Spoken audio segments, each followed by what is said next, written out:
What, in your opinion, is the most critical concern right now for those fleeing Sudan and those who have no option but to remain in the country? Well, there needs to be a durable ceasefire that would allow humanitarian operations to take place and be carried out. Even before this current crisis, Sudan was a very poor country with high rates of food insecurity throughout the country. This current crisis has only compounded that problem and exacerbated the need for the delivery of food assistance, clean water, and access to medical care. A number of hospitals and health facilities have been destroyed and attacked and no longer are functioning, which means that thousands of people are not receiving critical medical care that they need. So a durable ceasefire is the first step to allow humanitarian operations to recommence. You know, Fred, even prior to this conflict, Sudan was a home to thousands of refugees from neighboring countries. Our humanitarian organizations on the ground ensuring that these refugees stay safe, they have water, they have food, and medical services as well.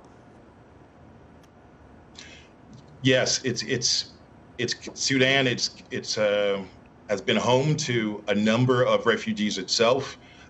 With this current crisis, we're seeing large numbers of people being displaced to either to safer parts of the country or to neighboring countries. You know, as you mentioned, I worked in South Sudan for several years, and I know how porous that border can be between the two countries. So you will see large numbers of people moving.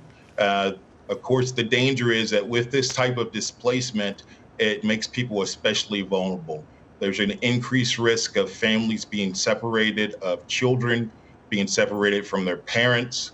And at times like this, the elderly and the disabled are the most vulnerable.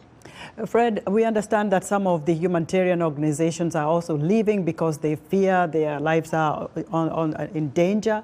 But how do humanitarian organizations typically coordinate, you know, what they are doing so that you don't duplicate and you're able to cover the country where people are in need?